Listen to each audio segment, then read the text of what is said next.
A large labor shortage here in Alabama. Right now, there's 83,000 jobs open across the state. WVTM 13's Scott Carpenter shows us how this is affecting our small business community. There you go. Everything from getting a bite to eat. Actually had someone resign yesterday. Okay, pause. To life-saving medical care. To be fair, we're impacted. Is affected by Alabama's labor shortage. We've got more open jobs than we have people right now. Work schedules, pay, and childcare costs have all been cited as issues driving the labor shortage. Here in the state of Alabama, it's a simple math problem. There are 83,000 open jobs, but only 70,000 unemployed people. And Alabama's workforce participation rate remains among the lowest in the country, with just over 57% of eligible Alabamians holding a job or looking for one. Is the labor shortage putting you in a situation where the business isn't jeopardy at all? Of course. Raquel Lindsay, CEO and executive chef of Slide Cafe in Birmingham, has had 2 employees resign in the last week.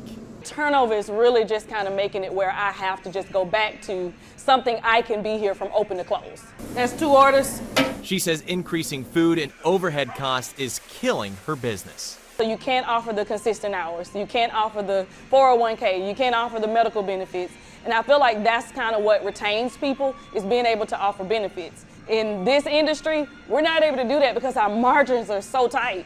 The Alabama Department of Labor knows restaurants are on the front lines of the state's labor shortage. Leisure and hospitality continue to be the ones most hit. I'm hustling through a lunch shift with 2 people in the kitchen, my wife up front. So we're making it work, but realistically, this is a 4-man operation back here minimum. If Chef Lindsay can't get more employees, it could be the end of her beloved business. It's definitely hurting, and it's potentially a doomer if you can't get people quick.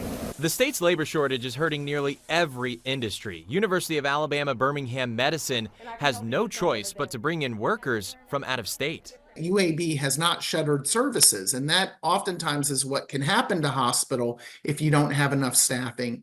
But we've supplemented with travelers or contingent labor. John Petroff is the Chief Human Resources Officer for UAB Medicine.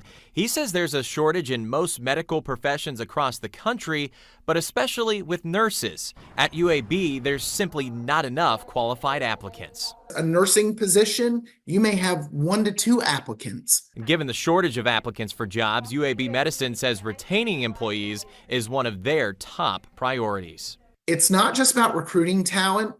It's about taking care of, nurturing, developing, caring for the people we already have. Petroff says UAB Medicine is big enough to navigate the shortage, but they still face challenges. There are not enough beds for patients across the country, and wait times definitely are impacted. There is a bipartisan effort to pass the Working for Alabama legislative package. It's made up of 7 different bills to address the labor crisis in the state. Tara Hutchinson with the Alabama Department of Labor hopes it will chip away at the amount of open jobs now and in the future. So that we're not only targeting, those folks who are on unemployment or those who are, looking to change jobs, but we're also working with the pipeline coming through. But even if every unemployed Alabamian found a job today, there would still be about 13,000 job openings. In Birmingham, Scott Carpenter, WVTM 13.